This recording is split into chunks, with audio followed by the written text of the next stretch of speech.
She never forgot the people who saved her life and knew they'd keep her baby safe too.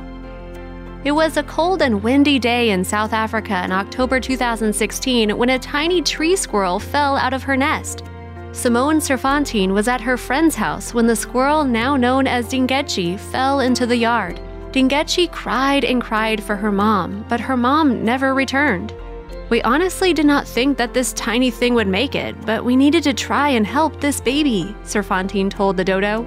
Serfontein didn't know it when she decided to take Dingetjie home to help her, but this would become just the beginning of a long story.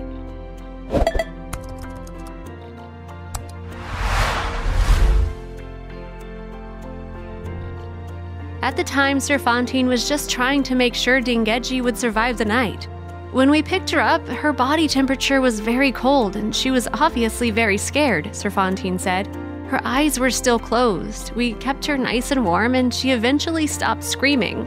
Serfontein and her boyfriend Christoph had to learn a lot in a short amount of time. I did not really know anything about raising a baby squirrel and had to do a lot of research, Serfontein said. She had to get up several times per night to feed little Dingetjie. I never knew that raising a squirrel could be this hard. In addition to basic needs like warmth and food, Dingetjie also had specific wants. She did not like the idea of being in a cage at all, Serfontein said, describing how she made a warm little nest for Dingetjie in a shoebox where she could sleep. This also didn't quite work for Dingetjie. It was only a matter of time until she refused to sleep in the shoebox and preferred the bed with me. Serfontein obviously had a life with other responsibilities that she couldn't just abandon because she'd taken in a baby squirrel, so she brought Dingetjie along. She went with me to work every day for the first 3 months, Serfontein said. I normally fed her when I woke up and then get ready, and then she got into my scarf, shirt, or anywhere warm close to my body, and off we went to work.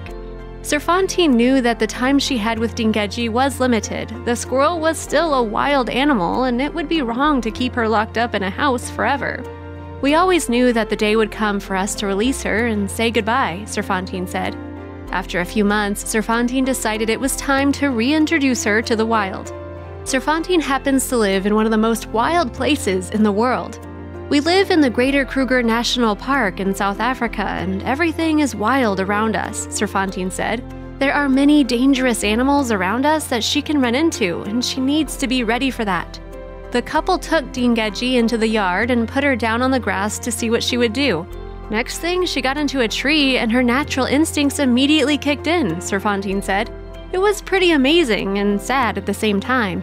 As hard as it was to say goodbye, Serfontein knew it was best for Dingetjie to be wild. And that seemed like it was the end of the story. It wasn't. Dingetjie was happy to come back for a visit. She came back again and again. Every day for the first few months was a bit stressful saying goodbye. I always thought that this could be maybe the last time I see her, Serfontein said. But then every day when I came home, she would be there either waiting or maybe she'd seen me walking home from a tree or something, and then a few minutes later she would run inside to come and say hello. As it turned out, she never really took off. She always came back, Serfontein said. We eventually started to leave the window open for her during the day while working so she can come and go as she wants. And even though Dingetjie knows how to make her nests in trees, Serfontein often wakes up to find Dingetjie snuggled up beside her in bed. She knows this house is a safe and warm place, she said. By the time Dingetjie was just barely 6 months old, this had become a common routine, and even though Dingetjie was a growing squirrel, she seemed to get quite pudgy around the edges. We realized she was picking up a lot of weight, Serfontein said. We knew she made a few squirrel friends, but also thought that she was not yet sexually active. We then discovered that she was pregnant.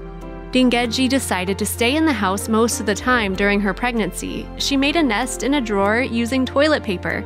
Then one night, the couple returned from dinner and realized that something sad happened. She was not in the bed or anywhere to be found, Serfontein remembered. We thought she left, and because she was pregnant, she might have decided to be wild after all, but that was not the case. Dingetjie was in labor in her toilet paper nest. We had to assist her during birth as she fell asleep and did not have any energy to complete the process, Serfontein said.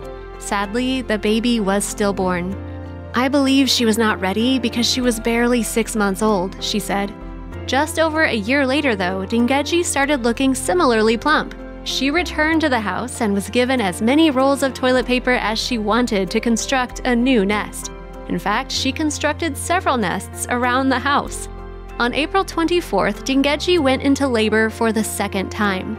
This time, Dingeji became a mom to a healthy baby girl squirrel, and she has let Serpentine be by her side every step of the way. "There is so much trust," Serpentine said. "She allows us to look, touch, and hold her baby." Watching Dingeji learn how to be a mom with her newborn is something Serpentine cherishes, and it's also something she had no idea she'd be privy to when she first rescued that little squirrel nearly 2 years ago. Even though Dingeji is wild and spends much of her time outdoors, she seems to have realized Serpentine's home is a safe place for her to keep her baby. "We never thought she would stay with us," Serpentine said, "but she chose to." "She's such a smart and clever squirrel," Serpentine said, "and now Dingeji is an extremely devoted mom, too." "I really think that it's impossible to ever explain the relationship we have with her and the relationship she has with us," Serpentine added. "It's honestly the most incredible thing I have ever experienced."